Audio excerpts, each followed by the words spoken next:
Hello, hello, hello. What's up, everybody? This is V, the Crusade. Imagine you're plugged into a chair run by machines you don't know exist. You live your everyday life comfortably, working for a respectable software company, until a man named Morpheus appears on your screen. You decide to meet this Morpheus in person, and he offers you two pills. One pill, the red pill, reveals the truth. It shows you what is real and what is not real. The other pill, the blue pill, puts you back in your spot to the reality that you have always known. Out of curiosity and your own intuition, you decide to take the red pill, and voila, your whole life is changed from there. No longer do you know the world that you remember seeing, but now you know the reality is far from the truth. In fact, the reality that you once lived that you always known to be true is actually a virtual reality run by AI. If you haven't seen my previous videos on nationalism, check them out. I cover extensively on different topics on the subject matter. I believe that our current generation, our Gen Z, are doomed. And like me, I know that I've worked really hard every day just to live a cent. Many Zoomers, white Zoomers if you will, are pissed off because they know they have to work triple, quadruple the amount that an average person needs to work to make a living. No longer is the average Gen Z white person going out on dates. No longer is he or she buying a house at an early age. No, those days are gone. Only the past generations can indulge such pleasure. And since we are living in such a reality, many Zoomers are realizing and coming to conclusion that we are being rigged, that those in power who promise a better future for our nation, for our country, are just con people. They are literally there to grift us, to take away our rights, to take away our future for their own benefit. So what do we do when this happens? Well, it's all about the identity. Like I already discussed before in my previous video, identity is essentially everything that we do, that we live for. It is our causation. Our identity informs our decisions. For example, if you plant an apple seed in the soil and water it and let the sun light up the ground, it's going to grow into an apple plant. And an apple plant will grow apples. And so, again, because the seed is an apple, or I should say an apple seed, it's going to grow into an apple plant to grow apples. So likewise, as humans, our identity, who we are, is going to cause our actions. The problem with nowadays, with our modern day society, is that many people in power, those in charge in the media, influencers, they're all trying to cover our identity up, mix it up in such a way that we no longer can distinguish each other from ourselves. This is called color blindness. It is the idea that people are individual units who are dispensable of each other. We are not distinguishable from each other. We are not distinct, but rather same exact people with different genetics. For example, they will say that blacks, whites, Hispanics, Aboriginals, Asians, Middle Easterners, they're all the same exact people. They are easily replaceable of another, and they are the same of conduct, and they're all equally liable for morality. Well, morality is essentially the act of preservation through codes of boundaries shared amongst and within and between people, and that has been practiced in all groups of people. I would say that the differences in our cultural attitude is highly informed by our identity. So, for example, those who lived in the Mongolian Strait in that region, they depend on wartime violence. They do a lot of invasions, they take over villages, they fight other countries and other neighboring nations, and therefore that is sort of their cultural attitude is they have the tendency to just invade. Those in the African continent in different regions are somewhat similar. They are tribal. They, again, like every human being, are tribal. They act in such a way that is impulsive because their environment requires them, which is informed through their genetics, is their ability to survive. They need to be aggressive because there are so many wild animals around, and without their sense of aggressiveness and emotional spurge, they are not able to alert their own people to fight and fend off invaders. And while most people dismiss this, it is naturally true. We have a tendency to act in accordance to our genes. Meritocracy is an idea where people are essentially the same, and because people are spiritually and in a non-tangible sense the same, we are deserving of equal rights. And it's an emphasis on nature versus nurture. And the argument is essentially that people really don't have any identity except for the one that is given to them by their environment.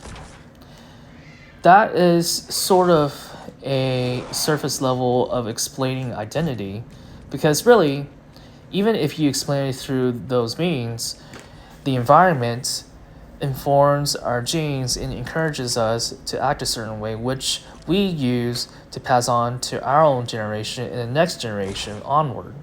So, in other words, we are genetically predisposed to have certain attitudes to certain things.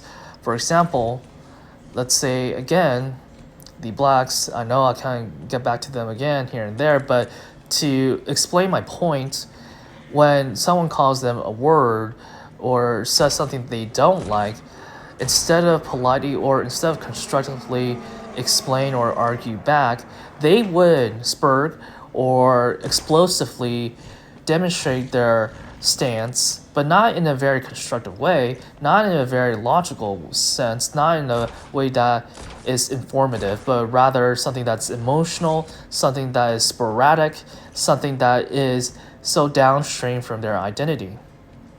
I like to point an example of the recent case with Sophie Cunningham, where in two cases, one, she points out a certain foul play done by the other player, and she points her finger. But then there's the other recent case, of course, where she was about to make a dunk or she was about to lay a ball until the other team, who just so happens to be black, this other player, kind of swung her arm on her face, kind of like almost like a very exasperative and deliberate attempt to put her down instead of actually hitting the ball away from her. So these kinds of things really are starting to wake people up. Zoomers, young people who are highly pressured, who are already suffering economically, are already done. They know what's going on. They're red pilling themselves.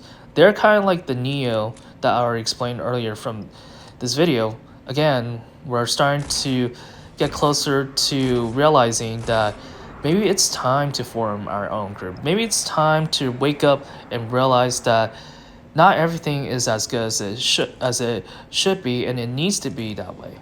It needs to be that we as people need to create our own group, create our own defense against those in power, because the promises that people in power aren't coming. They're not going to care if you live or die. They didn't care if your own people are going to survive. All they care about is ripping you off and benefiting their own people. How has this whole identity thing been going on? Well, I tell you, there has been numerous attempts done by people such as those in the media, those influencers, and people in, say, the movies and different representations of people. They've been doing this. Yes, they know clearly what's going on. For example, a lot of the Pixar films or DreamWorks films like Shrek is a clear example of anti-white propaganda. We see that Shrek is an ogre monster who we're supposed to not like, but the director, the producers, the writers, they wanted us to subconsciously feel like we are Shrek, we are like the ogre, that maybe we're like the outsider who just wants to be accepted by the white people, the common white people. And then make the white people look like they're bad guys when really they're selfless, they're really nice and homogenous and harmonious group of people, and so on and so forth. Yeah, go further. And this whole psyop and a lot of media influencing on the young minds of generations have yet still poisoned our minds. Why? Why is that the case? Because we have our identity. Our identity, no matter what happens, no matter what scenario, no matter what type of influence or type of control or attempt of control or different information is given to us, any idea is thrown out the window because by nature we are who we are. Just like the apple seed. It doesn't matter if you tell the apple seed that it's not an apple seed. It doesn't matter if there's different politicians or people in power trying to reconfine or resynthesize this seed and make it something that it's not, because by the end of the day it's just an apple seed and it's going to grow apples, man. I'm telling you. And that's the same for all of us. All of us, especially Gen Zs, the Zoomers.